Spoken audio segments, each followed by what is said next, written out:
तो next chapter है capacitance. अब देखिए जो कैपेसिटेंस चैप्टर है वो सेकंड चैप्टर का ही एक पार्ट है। लास्ट के टॉपिक्स में आता है कैपेसिटेंस। तो सबसे पहले आता है कैपेसिटेंस, कैपेसिटर। ठीक है।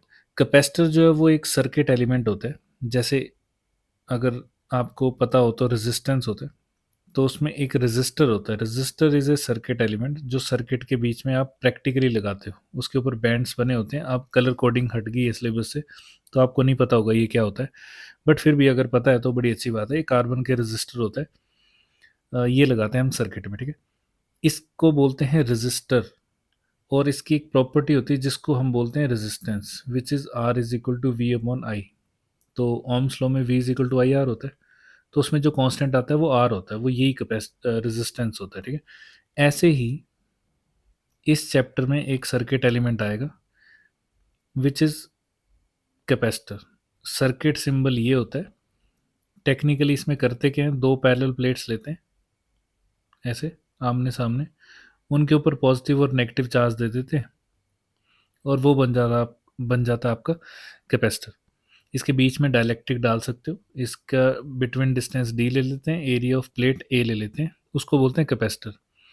उसकी चार्ज स्टोर करने की प्रॉपर्टी को बोलते हैं कैपेसिटेंस। कितना चार्ज वो स्टोर कर सकते हैं। ठीक है, चलो वो तो आगे देख लेंगे। फिलहाल कैपेसिटर की डेफिनेशन देख लें। ए कैपेसिटर और एक कंडेंसर, कंडेंसर भी बोलते हैं, consist of two conductor separated by insulator. दिख रहा है आपको? ज़रूरी नहीं है ऐसा ही हो, ये स्फेरिकल भी हो सकता है। अंदर एक कंडक्टर स्फेयर और उसके बाहर एक कंडक्टर स्फेयर, ये भी आपका कैपेसिटर टाइप बिहेव करेगा, तो इसको स्फेरिकल कैपेसिटर बोलते हैं।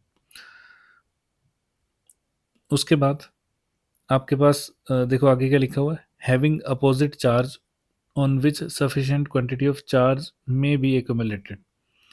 तो positive charge negative charge opposite charges होंगे दोनों पे, उसी को आप कैपेसिटर के बीच में गिनोगे। अगर ये अलग अलग हैं तो फिर वो थोड़ा सेटल डाउन होगा, उसके बाद कैपेसिटर बनेगा। ठीक है, उसको कैपेसिटेंस में काउंट करेंगे। It is a device which use to store energy in the form of electric field. तो ये डिवाइस होता है, चार्ज स्टोर होता है। जैसे बैटरी में चार्ज स्टोर होता है वैसे ही इलेक्ट्रिक फील्ड की फॉर्म में इसमें चार्ज स्टोर हो जाता है। उसमें इलेक्ट्रिक फील्ड की फॉर्म में नहीं होता, चार्जेस स्टोर होते हैं केमिकली, है ना। यहाँ पे क्या होगा, यहाँ पे खाली जगह होगी तो चार्ज यहाँ स्टोर हो जाएगा आके, यहाँ पॉजिटिव आ जाएगा सारा और इस नेगेटिव प्लेट पे नेगेटिव आ जाएगा।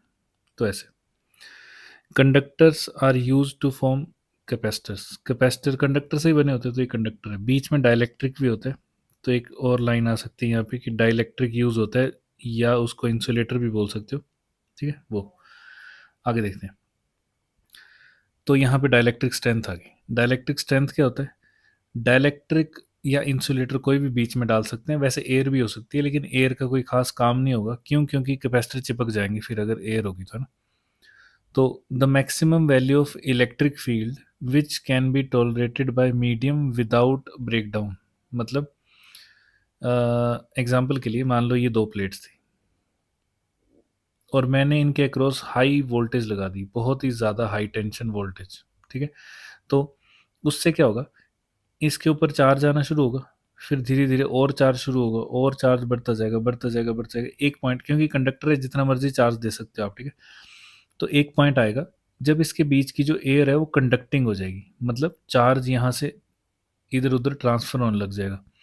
तो जब तक वो नहीं आता है, लास्ट जो केस होगा जिसके बाद ये आना शुरू हो जाएगा, उस स्ट्रेंथ को बोलते हैं डाइलेक्ट्रिक स्ट्रेंथ। जैसे एयर के लिए बोला है कि ये होती है 3 × 10⁻⁶ न्यूटन पर कूलम। तो जैसे कि बारिशों में बिजली चमकती है, बिजली चमकती है तो क्या होता है, मान लो ये बादल है, तो बादलों से बिजली जो है नीचे गिरेगी। तो बिजली गिरना मतलब टेक्निकली वो चार्जेस ट्रेवल होके आते हैं ग्राउंड की तरफ। ठीक है, तो उसमें भी वही होता है। तो एयर जो है वो एक टाइप की थोड़ी कंडक्टर सी बन जाती है, क्योंकि बारिश हुई होती है उस टाइम, तो इस वजह से तो उसको पाथ मिल जाता है आने के लिए।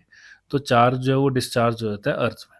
ओके, फिर उसके बाद एक छोटी सी टर्म आती है कोरोना डिस्चार्ज, इसको याद रखना है आपने।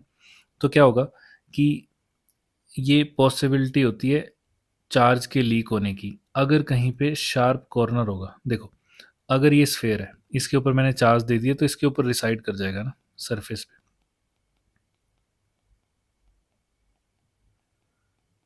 ऐसे।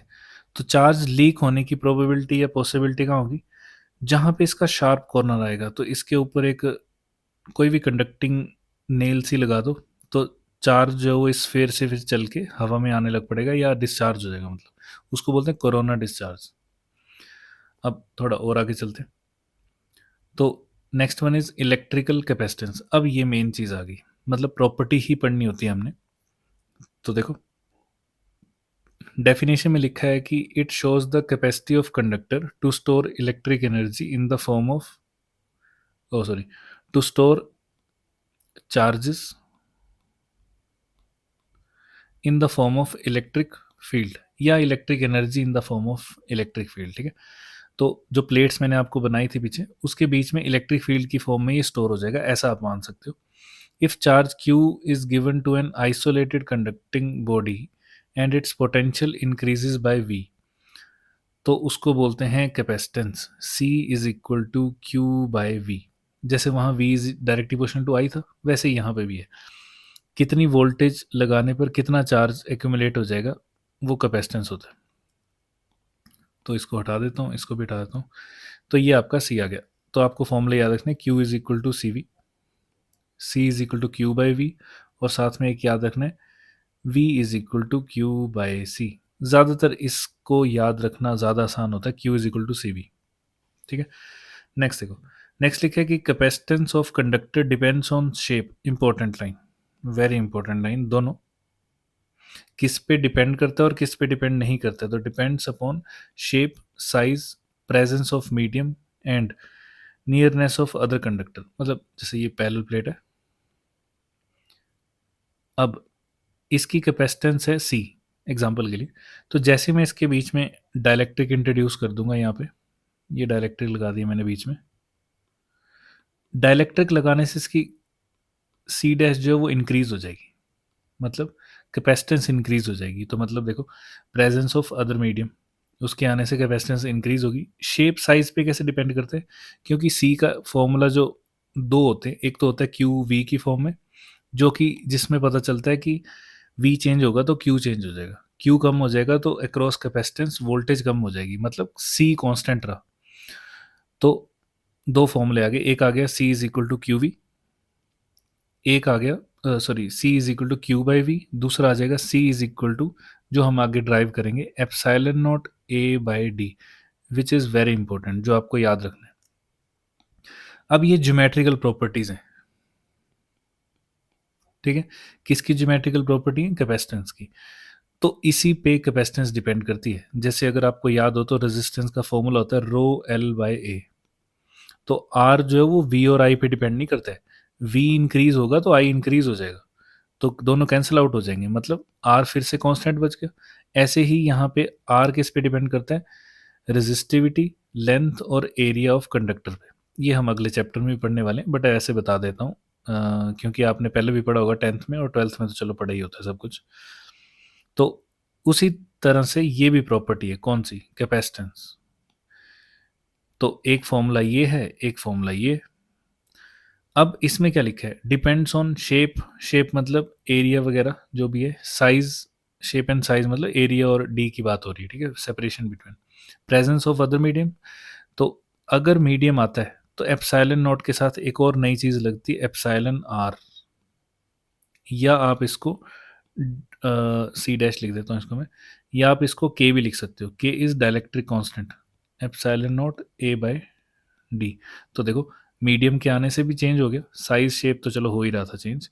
नियरनेस ऑफ कंडक्टर, अगर कोई और कंडक्टर इसके नज़दीक है, इसके बीच में डाल देंगे तो इसकी वैल्यू कम ज़्यादा हो जाती है। फॉर एग्जांपल अगर बीच में डाल देता हूँ तो सी की वैल्यू ज़्यादा हो जाएगी, ऐसा कुछ, ठीक है, वो हम आगे देख लेंगे।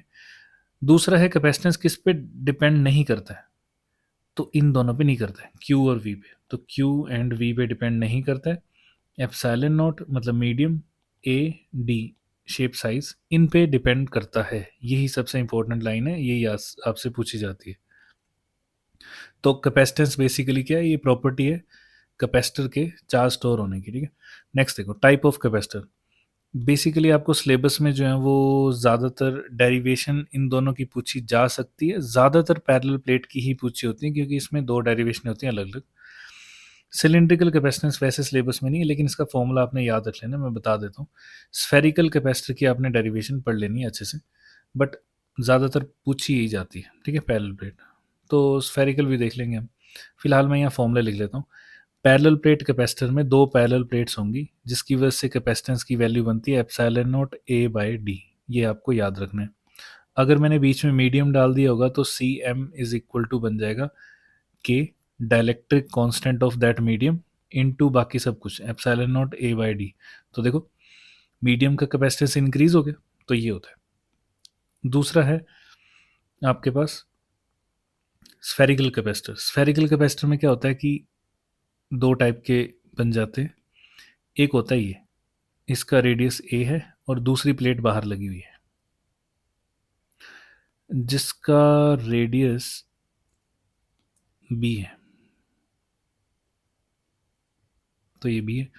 इस कैपेसिटेंस की जो वैल्यू होती है वो होती है एप्सिलॉन, यहाँ आ जाएगा, इसको ये ड्राइव करके आता है, ये आगे आ जाएगा हमारे पास। वैसे इसकी वैल्यू होती है 4 पाई एप्सिलॉन नॉट, ये तो आना ही आना है। साथ में क्या आएगा, नीचे आता है 1/a-1/b। तो ये कैपेसिटेंस की वैल्यू आती है सॉल्व होने के बाद। आपने ये याद रखना है। टेक्निकली जो ज़्यादातर पूछा होता है वो होता है स्फेरिकल कैपेसिटर में एक सिंगल स्फेयर होता है, या कैपेसिटेंस ऑफ ए स्फेयर, ऐसे समझ लो, जिसका रेडियस आर है। हम ऐसा मान के चलते हैं कि इसके लिए जो सेकंड शेप है, मतलब सेकंड जो प्लेट है वो इन्फानाइट पे है। इन्फानाइट मतलब बी को इन्फिनिटी पुट कर दो यहाँ पे, तो ये ज़ीरो हो जाएगा। तो वैसे तो फॉर्मूला यही है, ये वाला, ये वैलिड है इनके लिए जब दोनों प्लेट होंगी। तो अंदर वाले पे प्लस क्यू चार्ज है, बाहर वाले पे माइनस क्यू चार्ज है, इसके ऊपर प्लस क्यू चार्ज है, तो ये एक स्फेयर ही बन गया, कंडक्टिंग स्फेयर। तो इसकी कैपेसिटेंस जो होती है वो होती है, इसी को सॉल्व करके, इसको सॉल्व करते हैं तो बनती है 4 पाई एप्सिलॉन नॉट इंटू ए बनती है, लेकिन यहाँ रेडियस मैंने आर लिया तो ये होता है। तो अब आपको ये भी याद रखना है, ये भी इंपॉर्टेंट है। Last one is cylindrical capacitance. Cylindrical capacitance का मैं फॉर्मूला बता देता हूँ, बाकी कुछ याद रखने की जरूरत नहीं है। मतलब यहाँ ये सिचुएशन है कि एक सिलेंडर अंदर होगा, उस प्लेट पे पॉजिटिव चार्ज है, एक सिलेंडर बाहर होगा, उस पर नेगेटिव चार्ज है। तो कैपेसिटेंस बन गया नीचे अंदर से बाहर की तरफ को। तो कैपेसिटेंस पर यूनिट लेंथ, क्योंकि इसकी लेंथ इन्फिनिटी होती है इसलिए पर यूनिट लेंथ आता है आंसर में। C by L is equal to 2 pi epsilon nought divided by natural log of B by A. B बाहर वाला रेजिस्टेंस, सॉरी रेडियस, और ए अंदर वाला रेडियस, ठीक है। तो आपको ये तीनों फॉर्मूले अब याद रखने हैं अच्छे से। तीनों के चार हो गए, ये वाला भी है ना। नेक्स्ट, अब आते हैं पैरेलल प्लेट कैपेसिटर पे। अब इसकी डेरिवेशन है आपको, तो पहले तो सिचुएशन समझ लेते हैं हम। सिचुएशन बड़ी आसान सी मैंने आपको बता दी है, प्लस क्यू चार्ज दो प्लेट्स पे, कंडक्टिंग प्लेट्स पे, जिनका एरिया ए दिया हुआ है। और इसको हमने क्या कर दिया, वोल्टेज से कनेक्ट कर दिया किसी बैटरी से। बैटरी से कनेक्ट होती क्या होगा, ये वाली प्लेट चार्ज होना शुरू हो जाएगी। तो अभी ये चार्ज वाली वैल्यू है, ठीक है, पॉजिटिव क्यू आ गया, नेगेटिव क्यू आ गया, अब ये चार्ज हो चुकी है। बाहर इलेक्ट्रिक फील्ड जीरो होगी, क्यों, क्योंकि इलेक्ट्रिक फील्ड जो है वो यहाँ से तो चार्जेस आ रहे हैं, तो यहीं पे होगी। जहाँ चार्जेस होंगे वहाँ इलेक्ट्रिक फील्ड बन जाएगी। तो positive to negative electric field बन गई इस तरफ। तो क्योंकि एयर है तो कोई प्रॉब्लम ही नहीं है, ई नॉट मतलब एयर का, वैक्यूम में जो इलेक्ट्रिक फील्ड बनी है वो है, या एयर में। तो ये बन गई। साथ में क्या एरिया ए है, तो ये इस टाइप की दिखाई देगी 3D में, मतलब दो प्लेट सामने सामने रख दी और उनका कनेक्शन लगा दी यहाँ से, ये होता है। This is capacitance. अब हमें इसको सॉल्व करना है, डेरिवेशन है इसकी। तो देखो, ये मैंने थोड़ा अलग तरीके से बना दिया, मतलब सेम ही है लगभग, पर आपने क्या बनाना है वो मैंने बना दिया यहाँ पे। तो देखो, capacitance of a parallel plate निकालने के लिए देखो मैं आपको शॉर्टकट बताता हूँ। सी का फॉर्मूला, क्योंकि आपने एट लास्ट तो सी निकालना है कैपेसिटेंस, सी का फॉर्मूला होगा क्यू बाय वी। इसका मतलब हमें वी फाइंड करना है। वी का फॉर्मूला होगा ई इंटू डी, वो जो इंटीग्रेशन वाला फॉर्मूला था ना, D V is equal to minus E D R, ये वो वाला है। डी इज डिस्टेंस, तो लेंथ ले लेता हूँ इसको। वैसे लेंथ नहीं ले सकते, ये सेपरेशन बिटवीन प्लेट्स जो है वो डी है, तो डी ही आएगा, ठीक है। तो इस फॉर्मूले का यूज़ करके हम यहाँ से वी निकालते हैं, वी उठा के यहाँ पुट कर देते हैं, सी आ जाता है। बस इतना सा काम है। चलो, याद तो आपको रह जाएगा। अब देखो करना कैसे है। तो होता ये है कि एक प्लेट की वजह से इलेक्ट्रिक फील्ड क्या होती है अगर उसके ऊपर प्लस क्यू चार्ज और सिग्मा डेंसिटी है। तो आपको पता है electric field due to first sheet क्या होगी, सिग्मा अपॉन 2 एप्सिलॉन नॉट। उसको आप लिख सकते हो Q upon 2 A epsilon not. ऐसे ही सेकंड की वजह से, अच्छा ये वाली फील्ड किस तरफ होगी, टूवर्ड्स राइट। क्यों? क्योंकि पॉजिटिव चार्ज है, पॉजिटिव चार्ज की वजह से ये राइट साइड को होगी। और दूसरी देखो, sigma upon 2 epsilon naught which is equal to Q by फिर से 2 ए एप्सिलॉन नॉट। अब अच्छी बात ये है कि ये नेगेटिव प्लेट की वजह से है, लेकिन वो भी उसकी भी डायरेक्शन टूवर्ड्स अ प्लेट होती है, इसलिए राइट साइड होगी। तो नेट फील्ड कितनी आ गई, टोटल आ गई आपके पास दोनों का addition which is Q upon half half add हो जाएगा, ए एप्सिलॉन नॉट बच गया। This is your electric field between plates, this is E net, ये आ गई। अब क्या करना था हमें, तो मैंने आपको बताया था सी फाइंड करने के लिए क्यू बाई वी करना है, वी फाइंड करने के लिए ई इंटू डी करना है। तो देखो क्योंकि मैंने वोल्टेज कांस्टेंट लगाई तो इलेक्ट्रिक फील्ड भी कांस्टेंट ही बनेगी, तो ये कांस्टेंट है अभी के लिए। तो वोल्टेज जो इस कैपेसिटर के अक्रॉस बनेगी वो होगी V is equal to E into distance D. Separation between plates वही होंगे, पॉजिटिव नेगेटिव के बीच का डिस्टेंस, ये डी देखो। तो यहाँ क्या बन जाएगा, V is equal to E मतलब Q by A epsilon naught D multiply कर देंगे, बस काम बन गया हमारे पास। अब हमें चाहिए C। C क्या होता है, Q बाय V। V की वैल्यू आपने अभी अभी निकाली है, इसको उठा के पुट कर दो, Q बाय क्यू डी, और ऊपर आ जाएगा A एप्सिलॉन नॉट, Q से Q कट गया। Capacitance of a parallel plate is epsilon naught A by D, answer. बस इतना सा काम है। तो ये है आपकी इंपॉर्टेंट डेरिवेशन। नेक्स्ट देखो, next one is spherical capacitor की कैपेसिटेंस। अब इसको करने के लिए थोड़ा सा एक्स्ट्रा एफर्ट करना पड़ेगा आपको। तो देखो होगा क्या, दो प्लेट्स हैं स्फेयर की, कौन कौन सी, ये एक अंदर वाली छोटा स्फेयर, इसके ऊपर पॉजिटिव चार्ज है, और ये बड़ा स्फेयर इसके ऊपर नेगेटिव चार्ज है। बड़ा आसान से। तो मैंने किया क्या यहाँ पे, किया मैंने ये है कि इस पॉइंट से हमने एक एक्स डिस्टेंस लिया। देखो इलेक्ट्रिक फील्ड कहाँ होगी अभी, अगर बात की जाए इलेक्ट्रिक फील्ड की, तो पॉजिटिव से नेगेटिव तक ही तो होगी, यहाँ ख़त्म हो जाएगी। ऐसे ही यहाँ पे होगी बाहर को, यहाँ भी बाहर को, यहाँ भी बाहर को, ऐसे बाहर बाहर। ये इलेक्ट्रिक फील्ड है, मतलब इलेक्ट्रिक फील्ड छोटे स्फेयर से शुरू हुई, बड़े पे ख़त्म होगी, बस इतना सा है।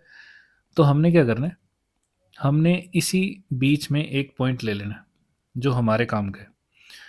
तो हमने यहाँ से एक एक्स पॉइंट लिया और वहाँ पे एक डी एक्स डिस्टेंस की एक छोटी सी पट्टी ले ली, ठीक है। तो फॉर्मूला फिर से वही है, C is equal to Q by V, V is equal to E D, और बस। अब इलेक्ट्रिक फील्ड, अब देखो इलेक्ट्रिक फील्ड चेंज होगी, क्यों चेंज होगी, देखो स्फेयर के बाहर इलेक्ट्रिक फील्ड क्या होती है, क्या वो के क्यू बाई एक्स स्क्वेयर होती है, मतलब एक्स स्क्वेयर के हिसाब से चेंज होती है। इसका मतलब अगर ई चेंज हो रहा है तो वी भी चेंज होगा।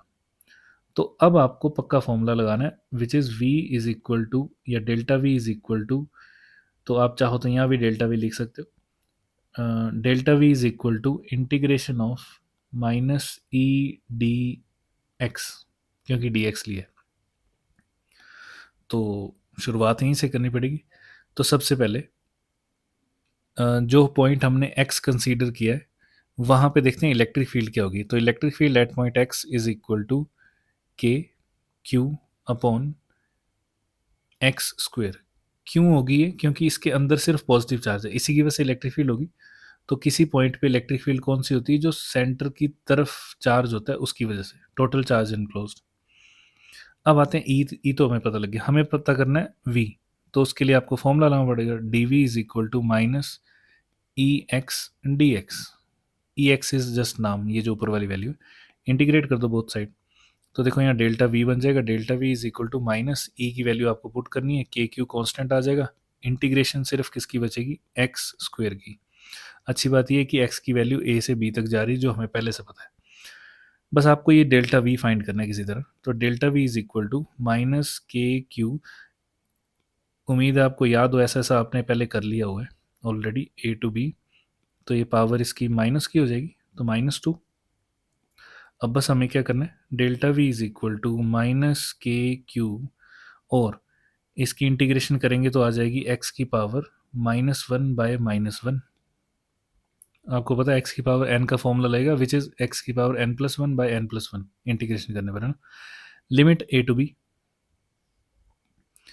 जैसे आप वैल्यू पुट करोगे आपको कुछ इस तरह का दिखाई देगा, माइनस माइनस प्लस हो गया, के क्यू 1/x, जिसकी लिमिट कौन सी है, ए टू बी। यही सॉल्व करके आपके पास फॉर्मूला दिखाई देगा विच इज के क्यू 1/b -1/a। ये बन गया, तो इसको मैं हटा देता हूँ यहाँ से, ठीक है, ये बन गया। अब हमें पता है कि पोटेंशियल जो ज़्यादा है वो कहाँ है, ए पे ज़्यादा ही है, तो इसकी वजह से वैल्यू बन जाएगी। बट अगर देखा जाए तो पोटेंशियल जो है वो आपके पास, जो हमने डेल्टा वी लिखा है, वो कहाँ से कहाँ तक होगा, ऑब्वियसली जो अंदर वाला चार्ज है उस प्लेट से लेके बाहर वाले चार्ज तक, ऐसे ही होगा। तो टेक्निकली डेल्टा वी क्या बना, वो बना V2 - V1, मतलब V B minus V A. पर हमें ये नहीं चाहिए, तो पहले मैं इसको लिख देता हूँ के क्यू 1/b - 1/a। तो मैं क्या करता हूँ कि दोनों तरफ ना साइन चेंज कर देता हूँ। साइन चेंज करने से क्या होगा, ये बन जाएगा वी ए बी, मतलब V A minus V B, और ये पलट जाएगा आपस में, साइन चेंज हो जाएगा। तो के क्यू 1/a - 1/b ये बन गया। तो वी ए बी आ गया आपके पास। अब आपको निकालनी कैपेसिटेंस, तो मैं यहाँ लिख देता हूँ कैपेसिटेंस इज इक्वल टू क्या होता है, क्यू अपॉन डेल्टा वी। जो भी चार्ज आप, मतलब जो वोल्टेज चेंज किया वही चार्ज शो होगा कैपेसिटेंस के ऊपर, तो ये प्रॉपर्टी होती है। ये वी ए बी उठा के यहाँ पुट कर देते हैं, तो आपके पास फॉर्मूला बन जाएगा जो होता ही है। के की जगह आप वैल्यू पुट कर सकते हो 1/4 पाई, तो मैं यही कर देता हूँ V A B is equal to Q upon 4 pi epsilon naught. इसी फॉर्म में हमें आंसर चाहिए था 1/a - 1/b। तो अगर आप ध्यान से देखो तो एक मिनट, हाँ, तो q डिवाइडेड बाय, ये सारी वैल्यू पुट करने वाला हूँ मैं, नीचे q आएगा, ऊपर आएगा 4 पाई एप्साइलन नॉट, और ये ब्रैकेट वाला सारा पार्ट नीचे ही आएगा 1/a - 1/b। कट गया ये आपका फाइनल आंसर बच गया, जो आपको पहले से बता दिया था मैंने, 1/a - 1/b। अब b को इन्फिनिटी मान के आप सिंगल स्फेयर के लिए भी कैपेसिटेंस निकाल सकते हो, तो वो कैपेसिटेंस ऑफ स्फेयर हो जाती है, ठीक है। ये है स्फेरिकल कैपेसिटेंस, मतलब कैपेसिटेंस में क्या होता है, दो प्लेट्स होती हैं, अंदर वाली और बाहर वाली। बाहर वाली इन्फिनिटी मानो, एक स्फेयर के लिए कैपेसिटेंस आ जाएगी। तो वो फॉर्मूला आपने फिर से याद रखना है, C is equal to 4 pi epsilon naught R. बहुत ही आसान सा है, इसका मतलब capacitance is direct devotion to R, मतलब साइज, है ना। अब आगे चलते हैं। Next one is parallel plate capacitor with dielectric slab जिसकी थिकनेस डी से कम होगी। यही सबसे इंपॉर्टेंट है। तो देखो, वैसे तो मैंने डायग्राम बनाई है बड़े अच्छे से, उसमें सब कुछ लिख दिए। तो आप इसको देखो कि दो कैपेसिटर की प्लेट्स हैं, कंडक्टर, उसके ऊपर चार्ज आ गया हुआ है प्लस और माइनस, ठीक है। होगा क्या, ये जो रेड जैसा दिख रहा है आपको, ये बीच में क्या है, this is your dielectric medium. Dielectric medium की एक छोटी सी प्रॉपर्टी होती है, वो ये होती है कि जितना चार्ज उसके बाहर लगाया जाता है वो उतनी इलेक्ट्रिक फील्ड नहीं प्रोड्यूस कर सकता। मान लो बाहर लग रहा है ई नोट, जो कि यहाँ लग ही रहा है, ये देखो ई नोट, तो ये खाली स्पेस है, यहाँ पे ई नोट इलेक्ट्रिक फील्ड आएगी। लेकिन मीडियम में जाके क्या होगा, इस मीडियम के अंदर मीडियम भी चार्ज होने लग जाता है। तो मीडियम कैसे चार्ज होता है, मैं यहाँ बना देता हूँ एक बार। तो देखो, ये थी एक प्लेट, ये थी दूसरी प्लेट, इसके बीच में मीडियम रख दिया मैंने। अब ये डाइलेक्ट्रिक है, ये कंडक्टर नहीं है। तो होता क्या है, जितने बाहर इलेक्ट्रिक फील्ड जनरेट होगी, मान लो ये जनरेट कर दी मैंने ऐसे, ठीक है, अंदर उतनी इलेक्ट्रिक फील्ड जनरेट नहीं हो पाएगी अपोज करने के लिए। इसका मतलब ज़्यादा इलेक्ट्रिक फील्ड कहाँ होगी, बाहर, बाहर वाली ज़्यादा होगी, अंदर जो इंड्यूस हो रही है वो कम होगी। तो नेट इलेक्ट्रिक फील्ड अंदर कहाँ बचेगी, राइट साइड को, इसीलिए यहाँ पे नेट फील्ड आएगी। और कितनी बचती है, जो अंदर बचती है आपके पास ई इन डाइलेक्ट्रिक, उसको ई के लिख देता हूँ मैं, दैट इज बाहर वाली electric field divided by dielectric constant. ये इलेक्ट्रिक फील्ड में भी आपने फॉर्मूला पढ़ा होगा इन मीडियम की बात जब करते हैं तब, ठीक है। तो ये वो है, अगर आपको याद नहीं है तो मैं बता देता हूँ। तो फोर्स लिखी थी आपने वैक्यूम में, क्या लिखी थी, K Q square by R square या एक्स स्क्वेयर। इसको आपने लिखा था 1/4 pi epsilon naught Q square by R square, ऐसा लिखा था। लेकिन मीडियम में यहाँ एप्साइलन आर भी लग जाता है, तो मतलब टेक्निकली वो बनता है 4 pi epsilon naught epsilon R Q square by R square. देखो याद नहीं है तो आप एक बार चेक कर लो उसको, ये बन गया। तो अगर आप ध्यान से देखोगे तो F M is equal to F naught divided by M, ऐसा ही इलेक्ट्रिक फील्ड के लिए भी होता है। अच्छा सॉरी, एम नहीं, एप्साइलन आर। सेम ऐसा ही किसके लिए होता है, इलेक्ट्रिक फील्ड के लिए भी होता है। Electric field in medium is equal to vacuum divided by dielectric constant epsilon R. Epsilon R is dielectric constant या रिलेटिव परमिटिविटी, उसी को डाइलेक्ट्रिक कांस्टेंट बोलते हैं के। तो देखो यहाँ से दो फॉर्मूले आ गए। एप्सिलॉन आर को अगर मैं के लिख देता हूँ तो एक आ गया F naught by F medium, दूसरा आ गया E naught by E medium, और इस चैप्टर में जो मैंने आपको बोला था कि इस चैप्टर में आएगा वो है ये, which is C medium by C naught. इसका मतलब कैपेसिटेंस ऐड करने से क्या हो रहा है, सॉरी डाइलेक्ट्रिक ऐड करने से क्या हो रहा है, कैपेसिटेंस बढ़ जा रही है कैपेसिटर, ठीक है। तो अब मैं हटा देता हूँ इन सबको। मेन पार्ट था ये वाला, याद रखना अभी के लिए, कि अंदर जो इलेक्ट्रिक फील्ड है वो ई नॉट बाई के होने वाली है, ठीक है। अब आते हैं डेरिवेशन पे।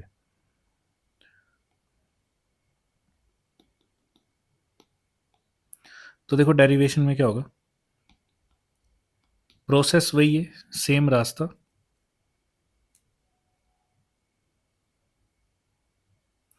सेम रास्ता का मतलब है सी फाइंड करना है आपको, तो क्यू बाय डेल्टा वी होगा या वी होगा, और डेल्टा वी फाइंड करने के लिए आपको integration of E D x करना पड़ेगा, या नहीं भी करना पड़ेगा तब भी कोई प्रॉब्लम नहीं है। ई इंटू डी का फॉर्मूला भी होता है अगर ई कांस्टेंट है तो, ठीक है। और साथ में ई फाइंड करने के लिए आपके पास ऑलरेडी फॉर्मूला है। तो सबसे पहले आ जाते हैं वी पे। तो देखो जहाँ चार्ज ज़्यादा होता है वहाँ पोटेंशियल हाई होती है, जहाँ चार्ज कम होता है वहाँ पोटेंशियल लो होती है। तो मैं ऐसा मान के चल लेता हूँ कि जो लो पोटेंशियल है that is zero, high potential is V H. तो डिफरेंस क्या हुआ, डेल्टा वी होगा वी एच माइनस वी लो, ठीक है। इसका मतलब मैं इसको वी एच को वी लिख देता हूँ, तो मतलब ये वी आ गया। वी इज इक्वल टू, मतलब ये बन गया आपका वी माइनस ज़ीरो, तो वी आ गया। V is equal to electric field into distance. तो टोटल इलेक्ट्रिक फील्ड लिखनी है। अब देखो दो इलेक्ट्रिक फील्ड हैं, एक है ई नॉट जो कि है डी माइनस टी वाले इलाके में, देखो दिख रहा है टोटल डी है, उसमें से अगर टी माइनस कर दो तो यही वाला पोर्शन बचेगा खाली वाला, तो खाली में तो इलेक्ट्रिक फील्ड पहले से पता है हमें, तो इसलिए मैंने ई नोट से मल्टीप्लाई किया, ई नोट इंटू डी, मतलब potential is electric field into distance plus, अब कौन सी बच गई, ये अंदर वाली। अंदर वाली मैंने आपको अभी अभी बताया कि अंदर जो इलेक्ट्रिक फील्ड है उसको मैं ई के लिख देता हूँ, इनटू कितनी जगह पे है वो, टी थिकनेस तक। तो देखो v is equal to E nought D minus T plus E के की वैल्यू मैंने आपको बता दी थी, ई नॉट बाय के होगी, और टी तो टी है। तो देखो ये आपके पास v बन गया है। अच्छी बात ये है कि आपको ई नॉट की वैल्यू ऑलरेडी पता है, जो आपने पिछले वाले में पार्ट में भी निकाली थी, which is Q upon A epsilon not. बस इसको ध्यान रखना है, ये पुट करनी है अभी। तो देखो v की वैल्यू आ गई आपके पास, ई नॉट अगर मैं कॉमन निकाल लेता हूँ, जिसकी वैल्यू क्या है, Q upon A epsilon naught है, तो अंदर क्या बच जाएगा, D minus T plus T by K, ये बन गया। ये मैं हटा देता हूँ यहाँ से, और ये वी आ गया। अब क्या फाइंड करना है हमें, सी फाइंड करने का फॉर्मूला आपको मैंने बताया था, C is equal to Q by delta V या फिर V. C is equal to Q by ये वाला क्यू ऊपर आएगा ए एप्सिलॉन नॉट, और साथ में नीचे क्या आ जाएगा, D minus T plus T by K. यही आपका फाइनल आंसर है। तो अगर आप इस क्यू क्यू को काट दोगे तो आपके पास फाइनल आंसर जो बचेगा दैट इज, वो आपको याद रखना है, C is equal to A epsilon nought. ये तो वैसा ही है एज इट इज, बस नीचे याद रखना है आपको D minus T plus T by K होगा। This is your general formula. अब आप इसमें जो मर्जी पुट करते रहो, ठीक है, वो केसेस भी देख लेते हैं। तो अभी फॉर्मूला बन गया इस डेरिवेशन से ही, आपको यहाँ तक सॉल्व करना है। अगर थोड़े और बड़े नंबर का है तो इसके केस भी डिस्कस करते रहे, ठीक है। तो आगे चलते हैं हम। हाँ, तो केस मैं अभी बता देता हूँ। तो देखो, दो तीन केस हैं मेनली। पहला केस है, अगर जो थिकनेस है वो डी के बराबर हो जाए तो क्या होगा, मतलब जो डाइलेक्ट्रिक स्लैब डाला है उसकी थिकनेस इसके बराबर हो जाए, तो C is equal to epsilon not A तो पहले से ही है, divided by D minus T की जगह मेरे को लिखना है अब D plus D bye K, यही बनेगा। तो देखो टी चेंज हो गया, ये दोनों कट गए, आंसर आ जाएगा K into epsilon not A by D. यही तो मैंने आपको बताया था कि अगर मीडियम में होगी तो C dash is equal to हम क्या लिख सकते हैं, K into C naught. C naught is vacuum वाला केस। इसका मतलब डाइलेक्ट्रिक डालने से कैपेसिटेंस के टाइम्स इंक्रीज हो जाती है। फोर्स क्या होती थी, फोर्स और इलेक्ट्रिक फील्ड के टाइम्स डिक्रीज होती है, याद रखना आपने। सेकंड केस यही होगा कि आपको टी की वैल्यू कुछ दी होगी, जैसे डी बाई टू दे दी, फिर के की वैल्यू भी आपको दे दी मान लो टू, तो आपने ये उठा के पुट कर देनी है। फॉर्मूला क्या है, C dash is equal to A epsilon naught को तो आप चेंज कर ही नहीं सकते, नीचे बच गया डी, डी की जगह लिखना है आपको डी लिखना है, माइनस डी बाई टू लिखना है टी की जगह, plus D by two into two मतलब फोर, ऐसा कुछ बनेगा। फिर जो भी आएगा वो सोल्व हो गया। ये एक रैंडम सा क्वेश्चन बन गया आपका, तो बड़ा छोटा सा क्वेश्चन बन गया। देखो ये जो सारे केस है ना सब इंपॉर्टेंट है, ये सब क्वेश्चन है आपके। नेक्स्ट देखते हैं क्या है। तो थर्ड वन इज, अगर हम डाइलेक्ट्रिक ना डाल के कंडक्टर डाल दे तो क्या होगा। कंडक्टर डालने से कंडक्टर के की वैल्यू होती है इन्फिनाइट, बस ये याद रखना है। अब के क्या होता है, याद है ना आपको, एप्सिलॉन आर होता है। एप्सिलॉन आर का मतलब क्या होता है, किसी के चार्ज स्टोर करने की कैपेसिटी। तो कंडक्टर के पास तो बथेरे फ्री चार्ज है, तो वो आराम से स्टोर कर सकता है और भी एक्स्ट्रा ना, क्योंकि फ्री वैलेंस शेल भी होते हैं उसमें। तो ये बन गया आपके पास। तो कंडक्टर्स जो है उसका के इन्फिनिटी होता है, तो जब आप इस फॉर्मूले में डालोगे तो फॉर्मूला क्या था, C dash is equal to epsilon not A by, formula याद रखना, D minus T plus T by K, ये होता है। एक और तरीका बताऊंगा इसको लिखने का, फिलहाल के को इन्फिनिटी पुट करेंगे तो ये जीरो हो जाएगा, तो आंसर आ गया C dash is equal to epsilon not A by D minus T. अब देखो, अच्छी बात यह है कि जैसे आपने कंडक्टर डाला, उसकी थिकनेस जितनी भी थी, तो नीचे वाला पोर्शन कम हो गया। कम हो गया मतलब डी से कम हो गया, पहले डी था अब डी से कम हो गया, इसका मतलब कैपेसिटेंस क्या हुई होगी, इंक्रीज। तो ऐसे होता है। अब तो आप इसको संभाल के लिख सकते हो। तो ये आपके तीन केस हैं। अब आगे चलते हैं। नेक्स्ट देखो, next one is energy stored in capacitor. तो ये बड़ा आसान सा है, देखो करना क्या है। करना ये है कि मैंने ले ली दो प्लेट्स, अब मैं इनको सीधा ही बना रहा हूँ क्योंकि अब आपको समझ आ गया कैसी प्लेट्स होती हैं। तो ये बन गया आपकी दो पैरेलल प्लेट्स, इन दोनों के ऊपर चार्ज होगा कुछ, ठीक है। तो सिचुएशन ये है कि चार्ज तो चलो ट्रांसफ़र हो ही रहा है। मैं ऐसा मान लेता हूँ कि पॉजिटिव प्लेट से नेगेटिव प्लेट में एक छोटा सा डी क्यू चार्ज ट्रांसफ़र करना है, यहाँ से यहाँ। तो high potential to low potential ये ट्रांसफ़र होगा, तो कुछ स्मॉल वर्क डन करना पड़ेगा इसके लिए, या होगा। वो जो स्मॉल वर्क डन है that is D W is equal to V into D Q, जो हमें फॉर्मूला ऑलरेडी पता है, यही होता है वो, ठीक है। तो देखो बड़ा ही आसान सा है, क्योंकि हमें कैपेसिटेंस कंसीडर करनी है हमने, या कैपेसिटर कंसीडर करनी है, तो वी की जगह आप लिख सकते हो कि क्यू बाय सी होता है, जो कि फॉर्मूला हमें पता है, V is equal to Q by C होता है, ठीक है, या Q is equal to C V होता है। तो टोटल वर्क डन कैसे निकालेंगे? इंटीग्रेट, तो कर दो इंटीग्रेट। इंटीग्रेट जो करेंगे यहाँ पे आपका फुल डब्ल्यू बन जाएगा लेफ्ट साइड पे, तो डब्ल्यू इज इक्वल टू मतलब total work done is equal to क्या बनेगा, क्योंकि चेंज क्यू में हो रहा है तो क्यू अंदर रह जाएगा, सी बाहर निकल जाएगा, तो सी को बाहर निकाल लेते हैं, 1/c Q D Q integration.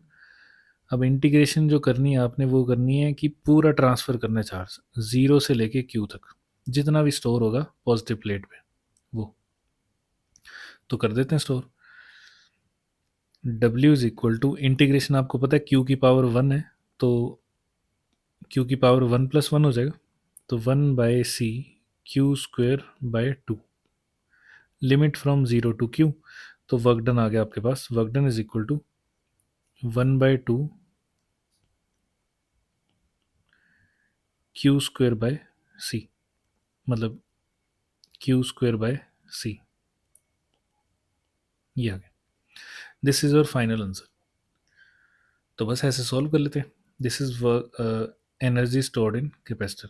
अब एनर्जी की बात चली है तो एक और चीज़ देख लेते हैं हम, एनर्जी डेंसिटी बोलते हैं उसको। एनर्जी डेंसिटी का मतलब क्या होता है? एनर्जी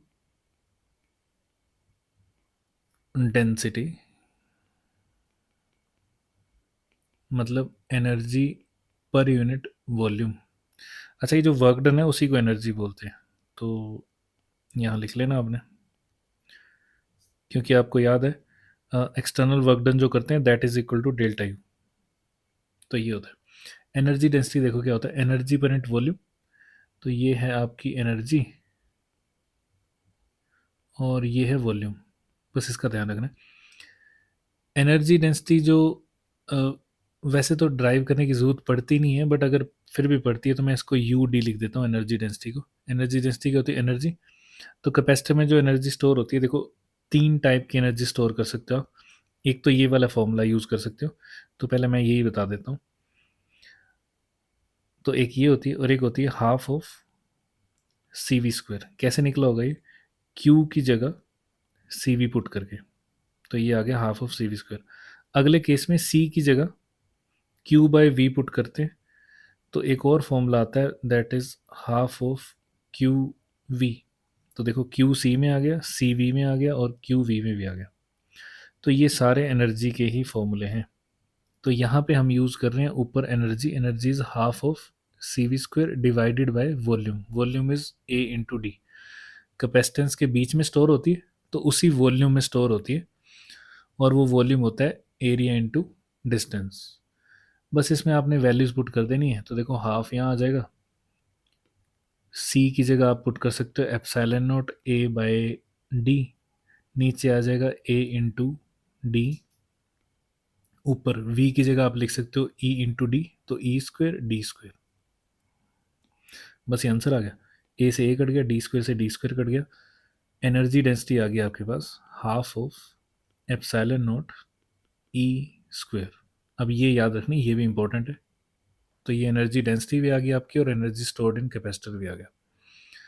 तो ये बीच के वॉल्यूम में स्टोर होती है इन द फॉर्म ऑफ चार्जेस या इलेक्ट्रिक फील्ड, दोनों में से कोई भी आंसर बोला जा सकता है। अब नेक्स्ट देखो, नेक्स्ट वन इज फोर्स।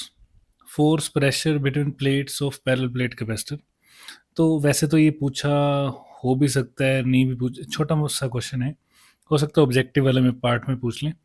तो देखो टेक्निकली होता ही है कि दो प्लेट्स थी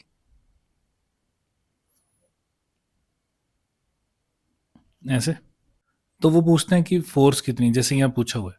तो करना ये होता है कि आपको देखना है इसके बीच में इलेक्ट्रिक फील्ड है ना, लेकिन प्रॉब्लम ये है कि जो इलेक्ट्रिक फील्ड होगी वो नेट इलेक्ट्रिक फील्ड दोनों की वजह से, दोनों की वजह से मतलब Q upon A epsilon not, यही होती है।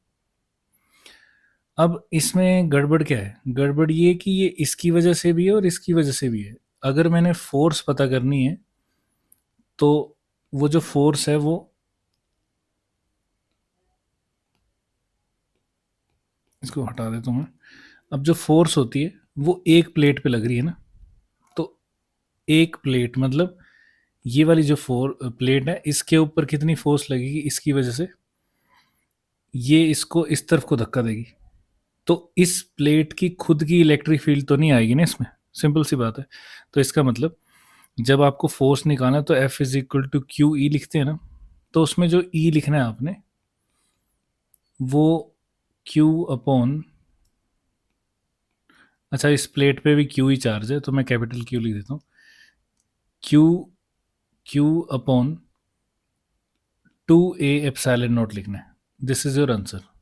Force is equal to Q square upon 2a epsilon nought, मतलब half of Q square upon A epsilon nought लिख लो या जैसे मर्जी, ठीक है।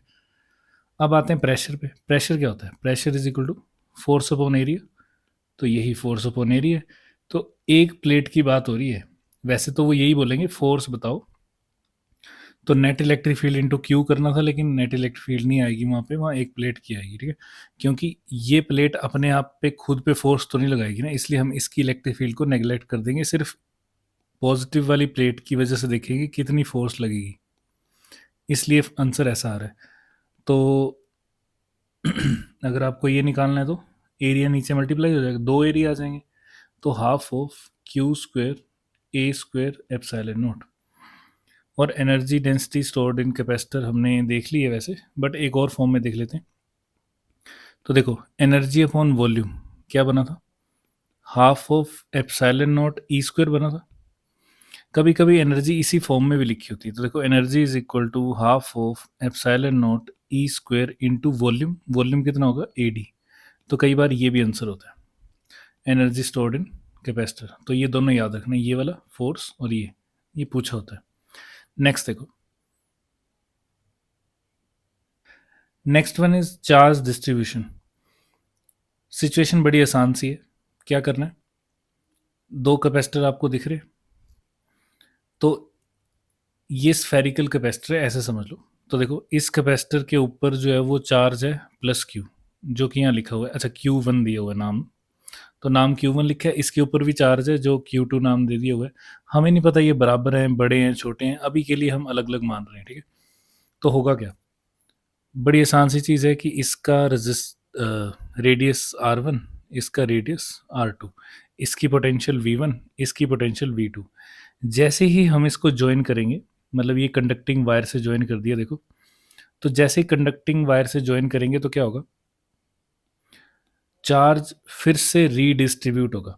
अभी जो चार्ज है वो कुछ भी हो सकता है, हमें नहीं पता किस पे ज़्यादा है किस पे कम है, हमें बिल्कुल भी पता नहीं है, ठीक है।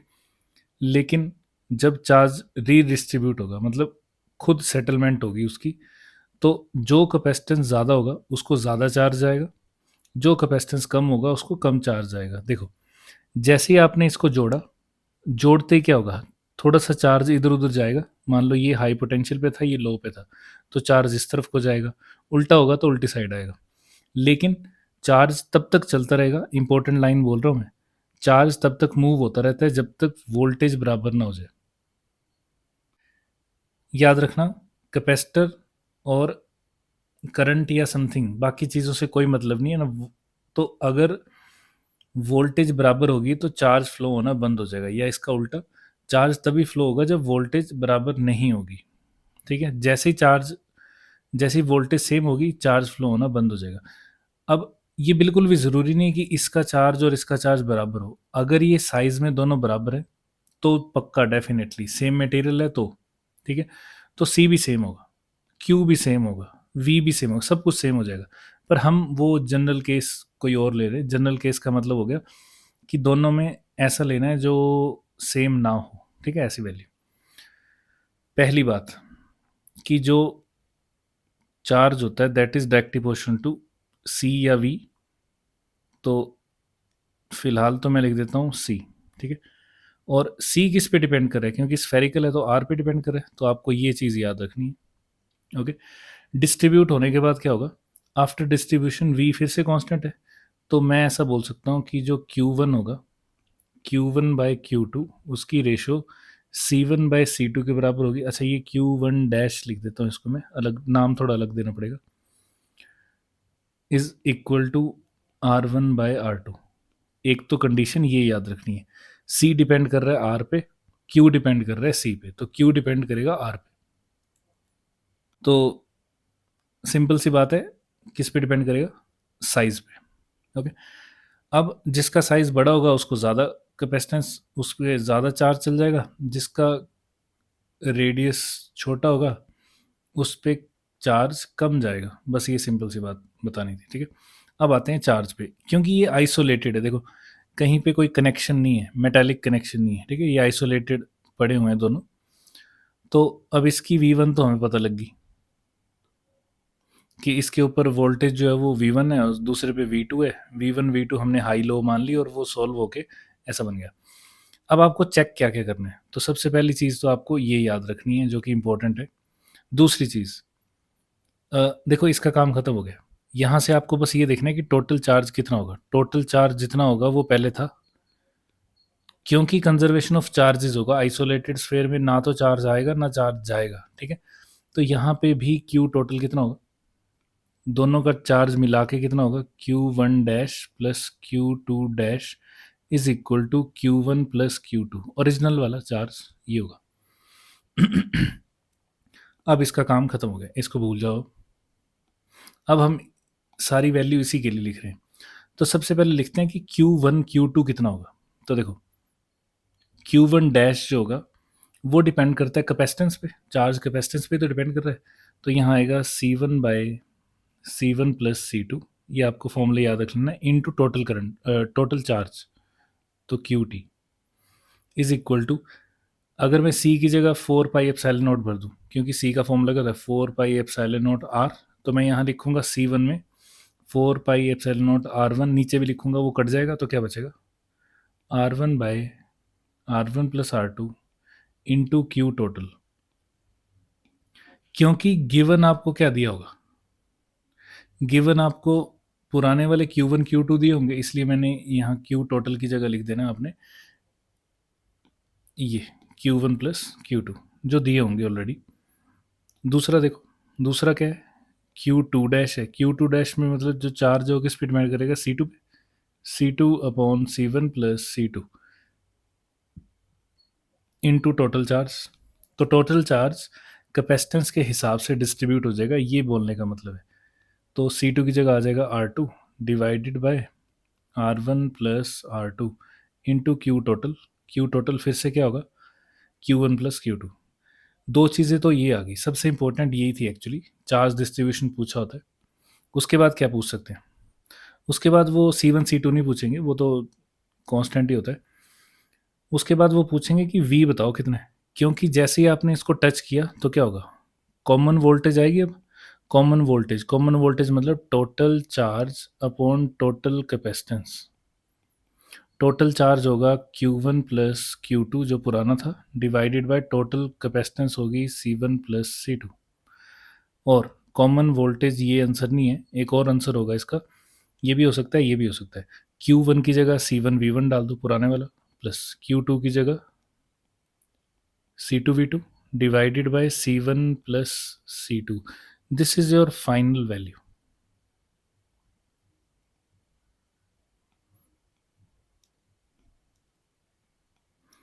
This is your common voltage जो आपको याद रखनी है, ये भी इंपॉर्टेंट है। अब बच गई एनर्जी, तो मैं एनर्जी यहाँ लिख देता हूँ। एनर्जी लॉस पूछा होता है एक्चुअली, मतलब जो चार्ज डिस्ट्रीब्यूट होंगे इधर उधर उससे लॉस कितना होगा, एक का लॉस होगा एक का गेन होगा, तो मतलब लॉस की बात कर रहे हैं। तो फॉर्मूला बड़ा आसान सा है, याद रखना कैसे है वो बता रहा हूँ मैं आपको, ठीक है। ये निकालने को नहीं आएगा, हो सकता है इसका फॉर्मूला पूछ लें ऑब्जेक्टिव में। तो फॉर्मूला होगा half of C equivalent into delta V का स्क्वायर। अब आपको ध्यान क्या रखना है, ध्यान रखने वाली बात ये है कि यहाँ पे आएगा हाफ, C इक्वलेंट की जगह क्या आएगा, C इक्वलेंट की जगह देखो, एक कैपेसिटर से चार्ज दूसरे कैपेसिटर पे जा रहा है, यही मतलब हो रहा है। मतलब जो चार्ज यहाँ से लीव करेगा वही चार्ज यहाँ जाके ऐड हो जाएगा, यही हो रहा है। मतलब सेम चार्ज जा रहा है, सेम चार्ज कब जाता है, जब सीरीज होता है कि पैरेलल, सीरीज करंट सेम कब जाता है सीरीज में, वैसे ही चार्ज भी सेम कब होता है सीरीज में। तो सीरीज में कैपेसिटेंस का फॉर्मूला क्या होता है, C1 C2 by C1 plus C2, ये याद रखना है आपने। क्या याद रखना है, जैसे रेजिस्टेंस का फॉर्मूला पैरेलल में होता है ना, वो यहाँ सीरीज में होता है कैपेसिटेंस के लिए, वैसा ही बिल्कुल सिमिलर। तो सीरीज में क्या होगा,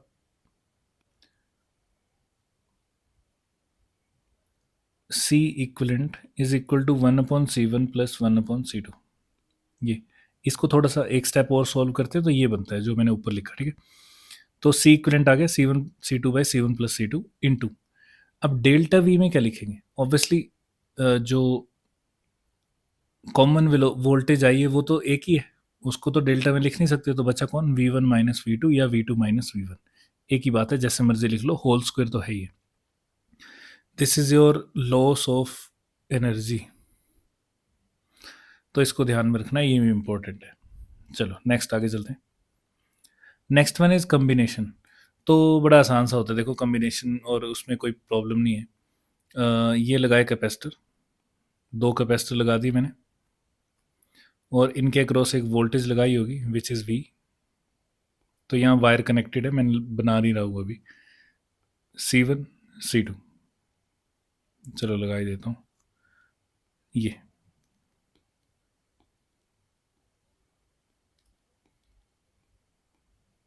तो यहाँ एक बैटरी लगाई है, स्विच ऑन हुआ होगा तो चार्ज मूव करना शुरू करेगा वगैरह वगैरह। तो देखो हमें फाइंड ये करना है कि सीरीज में जो आंसर आता है वो होता है 1/C equivalent is equal to 1/C1 plus 1/C2। ऐसा ही वैलिडेशन होगा रेजिस्टेंस के लिए भी, ऐसा ही वैलिडेशन होगा पैरेलल के लिए भी, ठीक है। तो अभी के लिए ये देख लेते हैं कैपेसिटर में। तो देखो पहले तो ये देखो कि अलग क्या क्या हो रहा है। तो देखो सीरीज में कौन डिवाइड होता है, वोल्टेज, तो वोल्टेज दोनों के क्रॉस V1 V2 आ जाएगी, ठीक है। पहली चीज़ तो ये आ गई, तो इसका मतलब हमने शुरू भी वही से करना है, V is equal to V1 plus V2। तो टेक्निकली हमें C निकालना होता है। तो देखो जो चार्ज यहाँ से निकल के जाएगा वही चार्ज इसमें जाएगा, वही चार्ज इसमें जाएगा, मतलब Q1 Q2 सेम है, टोटल चार्ज भी सेम है। तो देखो अगर मैं इसको हटा के एक इक्विवेलेंट कैपेसिटेंस लगाना चाहूँ यहाँ पे, ये इक्विवेलेंट कैपेसिटेंस, उसमें भी Q जाएगा, V जाएगा, C इक्विवेलेंट होगा। तो अब देखो V1 की वैल्यू क्या होगी यहाँ पे, V is equal to V1 की वैल्यू होगी चार्ज अपॉन कैपेसिटेंस, तो ये आ गया Q upon C1 plus Q upon C2। Similarly अगर इस डायग्राम को देखोगे तो यहाँ बन जाएगा Q is equal to C equivalent into V, C equivalent नहीं, मेरे को चाहिए V is equal to Q upon C equivalent, ये उठा के यहाँ पुट कर दो। तो देखो क्या बन गया, Q upon C equivalent is equal to Q upon C1 plus Q upon C2। ये Q कॉमन निकल आएगा यहाँ से, तो जैसे कॉमन निकलेगा तो कॉमन निकलने के बाद ये कट जाएगा, तो मैं इसको यहाँ लिख देता हूँ अभी के लिए फिलहाल, Q/C equivalent is equal to Q common 1/C1 plus 1/C2। ये बन गया आपका आंसर, बस इसको काट दो, हो गया आंसर, यहाँ 1 आ जाएगा, ये सॉल्व होके बन गई ये इक्वेशन। ये सिर्फ इस सर्किट को देखने के लिए थी, ठीक है। तो ऐसे निकालते हैं सीरीज़ का कनेक्शन। तो सीरीज़ में बड़ा आसान सा है, जो पैरेलल का फॉर्मूला रेजिस्टेंस में आप लगाते हो उसी टाइप का यहाँ कैपेसिटेंस का सीरीज़ का फॉर्मूला होता है, ठीक है। तो इसको याद रख लेना। नेक्स्ट देखो पैरेलल कम्बिनेशन। पैरेलल कम्बिनेशन में क्या होगा, कैपेसिटर 2 या 3 जो हैं वो पैरेलल में लगे, जितने मर्जी लगा लो आप, कोई प्रॉब्लम नहीं है। मैं फ़िलहाल 2 के साथ करके दिखा रहा हूँ आपको, ऐसे आपने 3 के साथ भी करके देख लेना है। अब यहाँ क्या डिवाइड होता है, चार्ज, तो चार्ज दोनों में अलग अलग जाएगा। तो याद रखना है जो चीज़ डिवाइड हो रही है उससे शुरू करनी है डेरिवेशन, ठीक है। अब इसका फॉर्मूले का आंसर बड़ा आसान सा होता है, सी इक्वलेंट आना चाहिए आपका C1 प्लस C2। अगर मैं इसकी इक्वलेंट डायग्राम बनाऊँ, अच्छा V वोल्टेज है, इक्वलेंट डायग्राम बनाऊंगा तो क्या होगा, इक्वलेंट डायग्राम का मतलब होता है सभी कैपेसिटर्स को हटा के एक ऐसा कैपेसिटेंस लगाना है जो वोल्टेज और चार्ज को ना हिलाए, मतलब उससे कुछ नहीं होना चाहिए नुकसान, ऐसा सी इक्विवेलेंट रखना है। तो इन दो को हटा के, ये जो C1 C2 यहाँ पे बनाए हैं, इन दो को हटा के एक लगाना है कैपेसिटर, उसको सी इक्विवेलेंट बोलते हैं। ऐसे ही यहाँ पे भी इन दो को हटा के एक कैपेसिटेंस लगाया जो सेम काम करेगा, सेम चार्ज सेम वोल्टेज के साथ, ठीक है। ऐसा करना है। तो अगर मैं इसकी इक्वेशन देखूँ तो यहाँ फिर से Q is equal to C equivalent into V आएगा। यहाँ देखा जाए तो Q इज इक्वल टू क्या डिवाइड हो रहा है, Q1 plus Q2। Q is equal to क्या Q1 जो है वो इसके अक्रॉस वोल्टेज और कैपेसिटर से इक्वेशन निकाल के लिख सकते हैं। तो देखो Q1 क्या होगा, C1 इंटू वी, क्योंकि पैरेलल में तो वोल्टेज सेम होगी इसलिए वी सेम होगा, तो यहाँ आ जाएगा C1V प्लस C2V। अगर आप इस इक्वेशन को देखोगे तो यहाँ पे Q की वैल्यू एक और है, तो लेफ्ट साइड वो पुट कर दो, C equivalent into V is equal to C1V plus C2V। तो आपको पता है ये कॉमन निकल जाएगा, ये V कॉमन आ जाएगा, इसको काट देंगे हम। अब ऐसे नहीं काटना है आपने, आपने अगले स्टेप में काटना है। तो चलो मैं यहाँ का हटा ही देता हूँ इसको। अगले स्टेप में आएगा ये यहाँ से ऐसे, C equivalent is equal to, oh V भी था, V कॉमन आ जाएगा, अंदर बचेगा C1 प्लस C2। अब आपको पता है क्या करना है। This is your final answer, this is capacitance in parallel. तो डाइलेक्ट्रिक लगाने के बाद अभी मैं आगे एग्जांपल बताऊंगा, फिलहाल के लिए पहले पढ़ लेते हैं डाइलेक्ट्रिक होता क्या है। तो देखो डाइलेक्ट्रिक जो होते हैं ना वो बीच में इंसुलेटर होते हैं, दो टाइप के होते हैं, एक होता है पोलर डाइलेक्ट्रिक और एक होता है नॉन पोलर डाइलेक्ट्रिक। तो सबसे पहले लेफ्ट वाली इमेज को देखो, ये वाली जो है पोलर डाइलेक्ट्रिक का मतलब है कि ऐसा मटेरियल यूज करना है जिसमें ऑलरेडी डाइपोल्स बने हुए हैं, नेगेटिव टू पॉजिटिव होते हैं इलेक्ट्रिक डाइपोल, तो ये देखो इसमें डाइपोल ऑलरेडी बने हैं, सभी में बने हुए हैं, मतलब सारे के सारे। तो ऐसे डाइलेक्ट्रिक मटेरियल को बोलते हैं पोलर डाइलेक्ट्रिक मटेरियल। ठीक है, जैसे यहाँ बनाओ क्लोरीन और आपका ये क्या बना H2 जैसे ही मैं इसके अक्रॉस इलेक्ट्रिक फील्ड लगा दूंगा, मतलब यहाँ पे बैटरी लगा दी मैंने, कैपेसिटर लगा था यहाँ पे, तो कंडक्टर लगे होंगे यहाँ पे, उसके बीच में डालते हैं डाइलेक्ट्रिक। तो जैसे मैंने यहाँ पे वोल्टेज कनेक्ट की तो क्या होगा, इलेक्ट्रिक फील्ड आ जाएगी, electric field is not equal to zero, मतलब इलेक्ट्रिक फील्ड आ गई है, उसकी वजह से टॉर्क प्रोड्यूस होगी, नेगेटिव पॉजिटिव की तरफ आ जाएगा, क्योंकि यहाँ पे कौन सी चार्ज होगा, पॉजिटिव, और यहाँ पे कौन सा होगा, नेगेटिव। उसकी वजह से क्या होगा, नेगेटिव इस तरफ खिंच जाएगा, पॉजिटिव इस तरफ, तो डाइपोल सारे के सारे धीरे धीरे करते करते सीधे हो जाएंगे। ये अभी पूरी तरह से सीधे नहीं हुए, लेकिन मान लो थोड़े से सीधे हो गए, तो ये इस तरफ को मुड़ जाएंगे। इसकी वजह से क्या होगा, एक नेट डाइलेक्ट्रिक की वजह से डाइलेक्ट्रिक के अंदर एक नेट इलेक्ट्रिक फील्ड इंड्यूस हो जाएगी, जो आपने पीछे कैपेसिटेंस में लिखी थी, ई के लिखा था ना, तो उसमें क्या लिखा था, ई के इज इक्वल टू बाहर वाली इलेक्ट्रिक फील्ड डिवाइडेड बाय के, बस इसी टाइप की होगी यहाँ पे। तो वो थी नेट, वो जो ई के आपने लिखा था वो नेट थी, नेट मतलब इन सब को सॉल्व होने के बाद जो बचेगी उसको ई के बोलेंगे हम। तो ये होते हैं पोलर और नॉन पोलर, अभी देखते हैं। तो याद रखना, पोलर का मतलब है इलेक्ट्रिक फील्ड नहीं भी अप्लाई कर रही तब भी उसमें डाइपोल है, लेकिन नेट डाइपोल मोमेंट जीरो होगी।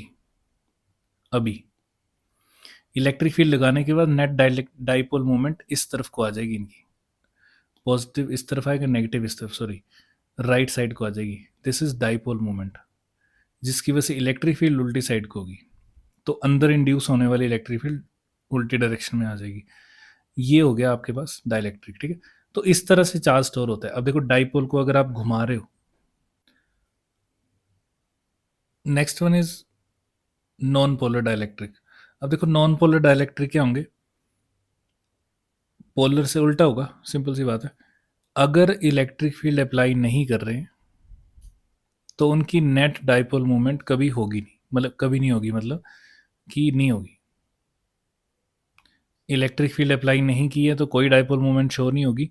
अच्छा, इसकी एक और इक्वेशन लिखी होती है, क्वेश्चन में ऐसे दिया होता है कि किस टाइप के डाइलेक्ट्रिक में centre of mass of positive charge और नेगेटिव चार्ज एक ही जगह पे होगा। तो देखो इसी में होगा, यही पॉजिटिव है यही नेगेटिव है, मतलब मिला के न्यूट्रल है, तो कोई डाइपोल मूवमेंट नहीं है। ठीक है, तो उसका आंसर ये होता है। जैसे ही आपने इलेक्ट्रिक फील्ड अप्लाई की, वो इलेक्ट्रिक फील्ड इन डाइपोल्स को मतलब इन चार्जेस को दूर दूर करना शुरू कर देगी, जिसकी वजह से एक डाइपोल मूवमेंट क्रिएट हो जाएगी वहाँ पे, जिसकी वजह से वो चार्ज हो जाएगा। तो मतलब एक टाइप से उसके अंदर शेप चेंज हुई। शेप चेंज होने का मतलब क्या होता है, पोटेंशियल एनर्जी इंक्रीज होना, मतलब एनर्जी इंक्रीज होना। तो जो एनर्जी आपकी कैपेसिटर के पास आ रही है चार्जेस की वजह से, वो यहाँ स्टोर हो रही है, इसको घुमाने में लग रही है। सेम केस पीछे भी था, ये पहले टेढ़े मेढ़े पड़े थे, नेट डाइपोल मोमेंट ज़ीरो थी, लेकिन क्या होगा, जैसे ही आपने इलेक्ट्रिक फील्ड अप्लाई की, ये थोड़े से सीधे हो गए, या हो सकता है ज़्यादा अप्लाई करोगे तो ज़्यादा सीधे भी हो जाएंगे। सीधे होने का मतलब क्या है, इन्होंने अपनी पोजीशन चेंज कर ली। चेंज इन पोजीशन मतलब एनर्जी स्टोर होना। कौन सी वाली? पोटेंशियल वाली। वो पोटेंशियल एनर्जी कहाँ से आ रही है? बाहर जो ये कैपेसिटर से चार्जेस की वजह से इलेक्ट्रिक फील्ड लग रही है, वो वाली। तो इलेक्ट्रिक फील्ड एक टाइप से पोटेंशियल एनर्जी ऑफ डाइपोल में कनेक्ट हो जा रही है या कन्वर्ट हो जा रही है, और वो बन जा रहा है एक टाइप से पोलर टाइप का मटेरियल, मतलब नेट डाइपोल मूवमेंट आ जा रही है, और वहीं पे एनर्जी स्टोर हो रही है। ठीक है, अब देख लेते हैं हम कुछ सीरीज पैरेलल के केसेस जो कि इंपॉर्टेंट होते हैं डाइलेक्ट्रिक के साथ वाले। तो मैं यहाँ से इसको हटा देता हूँ।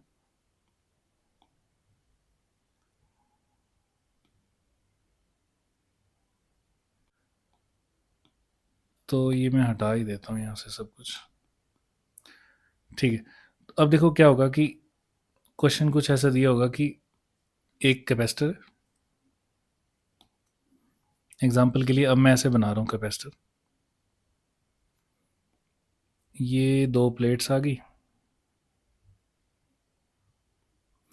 क्वेश्चन बोला है कि इसके अंदर हमने क्या कर दिया, दो टाइप के डाइलेक्ट्रिक डाल दी, यहाँ K1, यहाँ K2। इसका एरिया A है, टोटल सेपरेशन D है। तो आपको पूछा होगा कि बताओ K इक्विवेलेंट कितना होगा। कहने का मतलब है इन दो डाइलेक्ट्रिक को हटा के मेरे को एक कैपेसिटर के, इस कैपेसिटर के अंदर बस एक ही डाइलेक्ट्रिक डालना है, तो उसका K इक्विवेलेंट पूछा होता है। तो वो फाइंड करने के लिए आपको क्या करना है, आपने इस कैपेसिटर को रिप्लेस कर देना है ऐसे कैपेसिटर की वजह से, ऐसे कैपेसिटर से जो कि दो होंगे। इसके अंदर डाइलेक्ट्रिक K1, इसके अंदर K2, इसका एरिया A, इसका भी एरिया A होगा, लेकिन D कम हो जाएगा। इसका D/2 होगा, इसका भी D/2 होगा। क्यों? क्योंकि आधे एरिया में एक डाइलेक्ट्रिक है, आधे एरिया में दूसरा डाइलेक्ट्रिक है, जिसकी वजह से देखो सीरीज कॉम्बिनेशन बन गया। जो चार्ज यहाँ से आएगा वो दोनों में से क्रॉस होकर जाएगा, तो सीरीज ही हुआ। तो यहाँ आपको C1 C2 लिखना पड़ेगा पहले। तो C1 कितना है? Dielectric constant K1 into epsilon naught A by D/2। तो D/2 ऊपर आ जाएगा, तो 2 यहाँ लिख देता हूँ मैं, ये आ गया। ऐसे ही C1 भी होगा। C1 क्या होगा? 2K2 epsilon naught A by D। अब देखो ये क्वेश्चन में कुछ भी दिया हो सकता है, आपको D चेंज करके दिया हो सकता है कि 1/3 पार्ट में डाला है तो D/3 कर देना, और दूसरे में आ जाएगा 2D/3 डबल उसका। तो ऐसे करके आप सिचुएशन चेंज कर सकते हो। फिलहाल आपको के इक्विवेलेंट फाइंड करना था, तो आपने करना क्या, क्योंकि ये सीरीज कनेक्शन है तो सीरीज का formula C equivalent is equal to C1 C2 by C1 plus C2। जैसे हम इसमें वैल्यू भरेंगे तो देखो क्या आएगा, 2K1 epsilon naught A by D multiply 2K2 epsilon naught A by D divided by. अब इन दोनों को ऐड करना है, तो आपको पता है ऐड में हम कॉमन निकाल सकते हैं। तो 2 common, epsilon naught common, A common by D common, अंदर बच जाएगा K1 प्लस K2।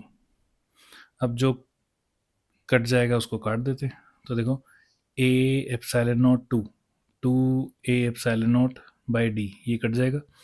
जो बचा वो लिख लेते हैं।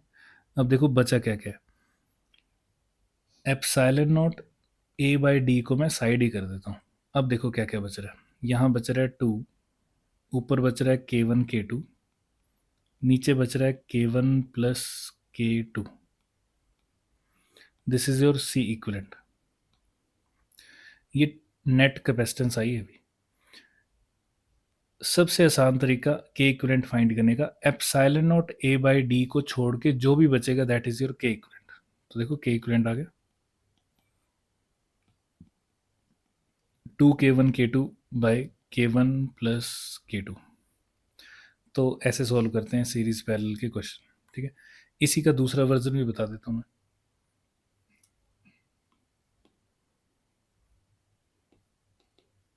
तो देखो दूसरे वर्जन में ये बड़े अलग अलग तरीके से दिए जा सकते हैं।